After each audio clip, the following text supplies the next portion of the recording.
Hey there, it's Joey. Welcome to Joey's Tech, and in this video of Joey's Tech, we are going to solve count all subsequences having product less than k problem using dynamic programming. A very interesting problem that is going to brush up your basics. So let's check out its problem statement. There you go. You are given an array of non-negative integers. So our array is 1, 2, 3, 4. These are the integers given to you.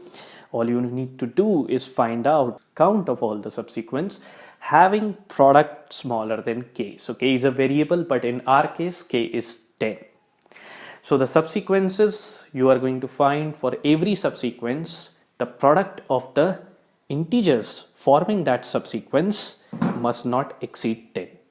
If you observe, there are 11 subsequences we can form having product smaller than 10. 1, 2, 3, 4, these are individual integers, even though they are individual elements, but they are subsequences.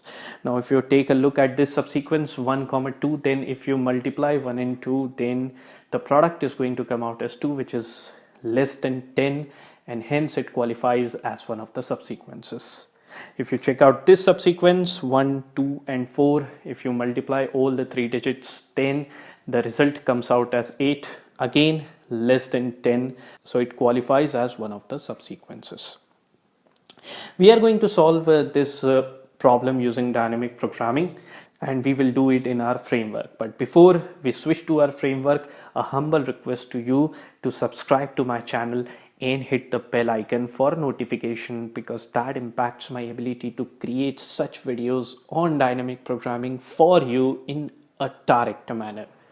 So now let's move to the framework and solve this problem. I have listed down the elements of the array over here. 10 here represents the value of k. This is our matrix that we are going to fill, the last cell of which is going to give us our final count. The rows of this matrix are formed of different values of k, starting from 0 ending at 10, which is our final value, and these values also represent the subproblems. Since we are solving this using dynamic programming technique, hence we are going to calculate the result for every subproblem. The columns of this matrix are formed by the elements of the array. We'll start filling this matrix from this cell. The first row and the first column of this matrix are filled with zeros. I have done so intentionally, and as we progress with filling up this matrix, you are going to learn why I have done so. So let's start filling up the matrix from this cell. This cell represents the subproblem when k is equal to 1 and we only have 1 in our array. So by common sense, the number of subsequences in this scenario will be 1. So I am going to fill it with 1. Initially, we'll go by common sense, and as we progress further, you are also going to learn how the algorithm is going to calculate all these values. Okay, now for this subproblem, we have two integers in our array, 1 and 2, and k is equal to 1. So now in this case, the number of subsequences will also be 1, because 2 is not going to be considered, because 2 is greater than the value of k over here, which is 1. How can there be more than one subsequence? Again, the value over here will be 1. Similarly, 1 will be the value over here and 1 will be the value over here, because even if we have all 4 integers in our array and k as 1, then we will only be having one subsequence, that is 1, because 2, 3 and 4, if multiplied with 1, are going to give us product which is greater than k in this case, and k is equal to 1. Coming over here.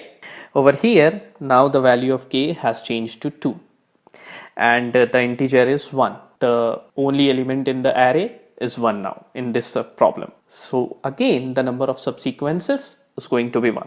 Coming over here, we have two elements in our array now, 1 and 2, and k is equal to 2. So how many subsequences will be there? How we are going to calculate it? Let's see by expanding this subproblem. So when k is equal to 2 and the integers are 1 and 2, there are two scenarios which we are going to use to calculate the value of this subproblem. The first scenario will not include 2 and the second scenario will include 2. So what do I mean by the scenario which does not include 2 is that I am taking in all the subsequences of the remaining integers previously calculated for k is equal to 2. So when I do not include 2, I have 1 left and k is equal to 2. So this cell represents the result of that subproblem.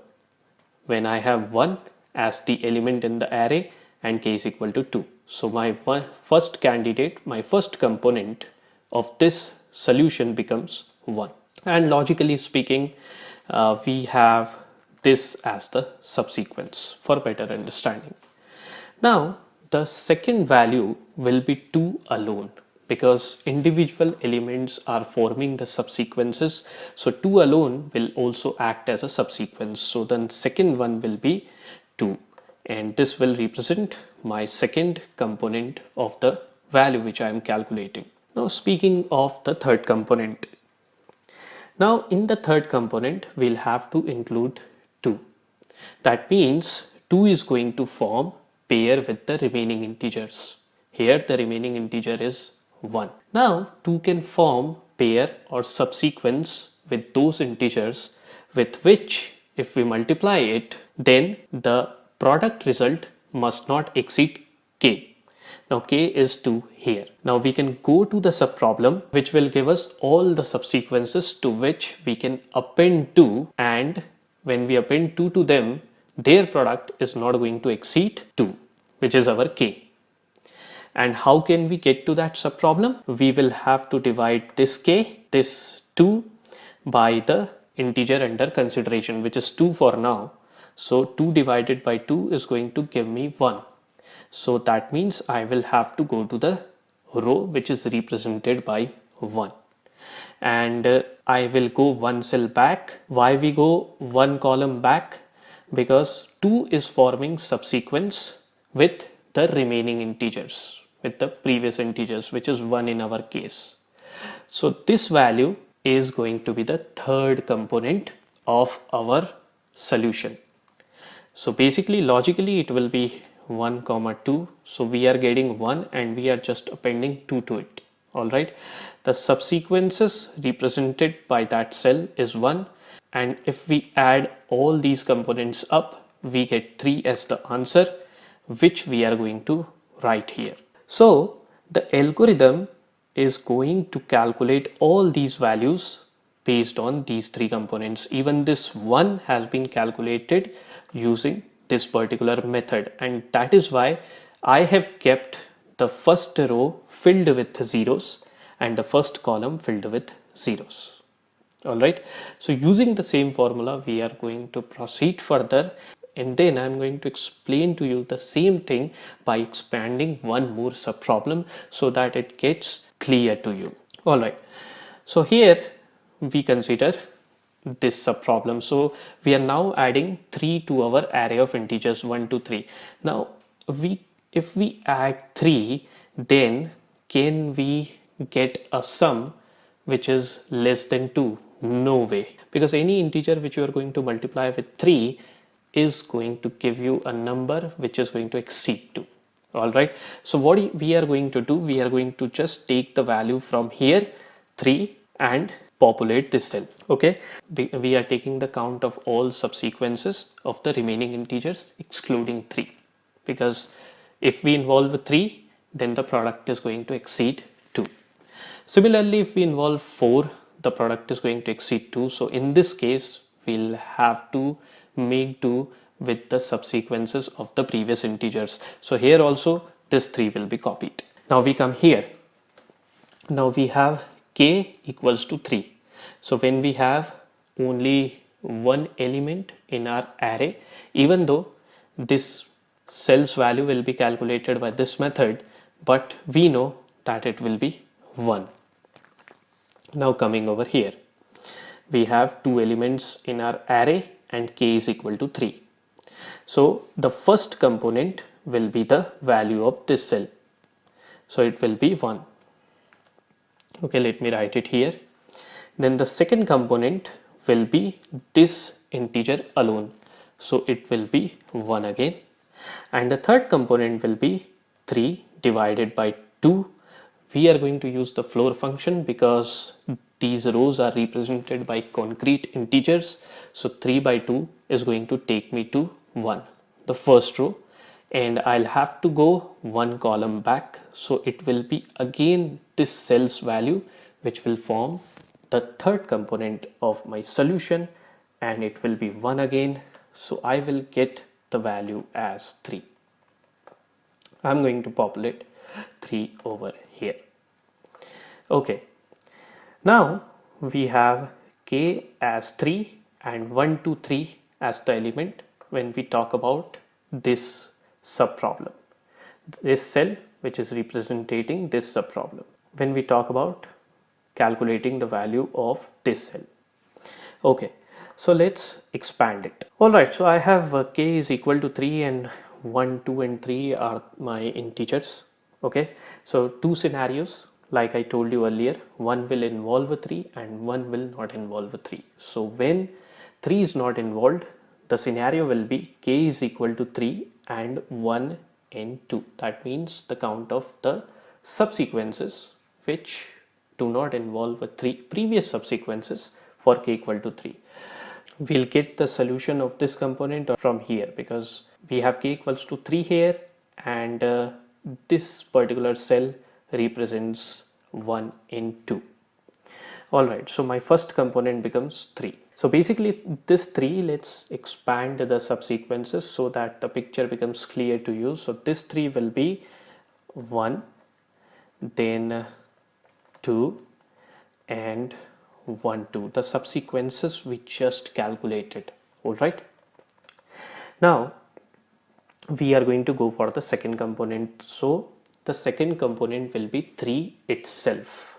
Alright, so the second component is going to be 1 and the subsequence will be 3. Now we have to go for the third component. This 3 is going to form pair or subsequences with the remaining integers such that their product is not going to exceed k, and k is 3 in our case. The subproblem which is going to give us all the subsequences to which if we append 3, their product is not going to exceed k, which is 3 in our case. How we are going to get to that subproblem? We will divide this 3 by the integer in question, which is 3. The answer is going to be 1. So we are going to go to the row represented by 1, and this one was k earlier. Okay, the initial subproblem. We are going to go one column back. Why? Because we are involving 3 now, and it is going to form subsequence with the remaining integers. So here we have 1 as the value. So basically it is nothing but 1 individual element, if you remember this element.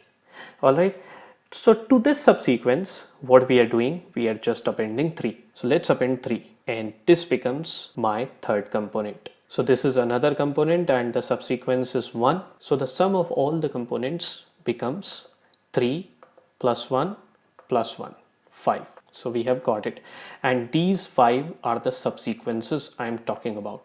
I have expanded the subproblem. Now if you want to understand this problem well, then try expanding few more subproblems, and I'm sure that this problem is going to be clear to you, and it is going to help develop your skills to solve such kind of problems. This problem is very close to the knapsack problem. Now based on this method, we are going to quickly fill this matrix. So when we are going to consider 4 as our integer, then it is greater than the value of k. So what we are going to do in this case, we are going to simply copy this value over here. Here the value is again going to be 1, the first cell. Now we consider 2, so the first component will be 1 and the second component will be again 1 for individual 2, so it will give me 2, and the third component will be 4 divided by 2, that is going to take me here. And let me go one column back. So this cell's value, this subproblem's value I am going to take. So 1 plus 2 is going to give me 3 again. Now over here For this value, I have 3 as the first component, then 1 for individual 3, so 4. And then I divide 4 by 3, which is going to take me here to this row. I go one column back, I land on this cell. The value will become 5 again. Now here 4 is equal to 4, which is now our k. So this particular integer will also be considered. So over here I have 5, that is my first component, and 1 for the individual component 4. So 5 plus 1 is going to give me 6. And then I divide 4 by 4, so I land here. I go one column back, so this cell's value I am going to take. So 1 plus 5 plus 1 is going to give me 7. Let's fill the value of this cell. It is going to be 1. Alright, because we have k as 5 and 1 is the only integer for this problem, so it is always going to be 1. Over here we'll have 1, and then second component will be 1 for individual 2, so 2, and then 5 we divide it by 2, so we are going to land over here. Here the value is 1, so it is again going to be 3. Alright, now the first component for this cell will be 3, then for individual 3 it will be 1, so 3 plus 1 4, and then 5 we divide it by 3, so that is going to take me here. So the value will be 3 plus 2 5. Now I have 4, so first of all I am going to get the value as 5, then for individual 4 1, so 5 plus 1 6, and then 5 divided by 4 is going to take me here. The value which I am going to collect will be 1, because I go one column back, so 1 plus 6 is going to give me 7 again. Now we come over here, so the value will be 1 over here. We are going to calculate the third component directly, because the result of first two component is going to be 2. So I divide 6 by 2, I go to this row, one column back, I land here, so it will be again 3 for me. Okay, now the sum of the first two components will be 4 again, 3 plus 1. Let's calculate the third component. So 6 divided by 3 is going to take me to this row. Here if I go one column back, I'm going to land at this cell. 3 plus 1 4 plus 3 is going to give me 7. Now here the summation of first two components will become 8. Now 6 divided by 4 is going to take me here. Alright, row 1, one column back here. So 1 plus 8 is going to give me 9. Awesome. Let's quickly calculate the values of this row. So it will be 1. Then for 2, the first two components will be 2, and 7 divided by 2 is going to take me here to the third row, and going one column back I'm going to land on this cell's value, so 1 plus 2 is going to give me 3. Calculating the third component's value, 7 divided by 3 is going to take me here. Going one cell back, I am going to get this cell's value, which is 3. So 3 plus 3, 6 plus 1, 7 again. Okay. Now 7 divided by 4 is going to take me here on this row. Going one column back, this cell's value I am going to consider. So 1 plus 7, 8 plus 1 for individual 4, it is going to give me 9 again. Coming over here, I'll get 1 again. Let's calculate the third component quickly. 8 divided by 2 is going to take me here to the fourth row. Going one cell back, I am going to get this value. So 1 plus 2 is going to give me 3. Now we divide 8 by this 3. So it is going to take me here. So this cell's value when added with this cell is going to give me 6 plus 1, 7. Alright, let's calculate the value of this cell. We are going to calculate the third component directly. 8 divided by 4 is going to take me to this row. Going one column back, I'm going to land over here. So this 3 plus this 7 and 1 for individual 4 is going to give me 11. Coming over here, the first cell value will be 1, and by following the pattern for this 2 also, I am sure that value over here will be 3. Now we calculate the third component of this cell's value. So 9 divided by 3 is going to take me to this row. We go one cell back, I'm going to get 3 over here. So 3 plus 3, 6 plus 1, 7 again. I'm going to get 7 again. Over here, let's calculate the third component. So 9 divided by 4 is going to take me to this row 2. And I'm going to take the value of this cell.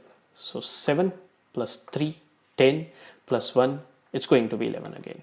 We have come to the final sub-problem where k is equal to 10. So this cell value is going to be 1. This cell's value is going to be 3 based on the pattern. And 10 divided by 3 is going to take me again to this row. And I'm going to consider this value. 3 plus 3 is going to give me 6. 1 for individual 3. So again the value here will be 7. Calculating the third component, 10 divided by 4 is going to give me 2.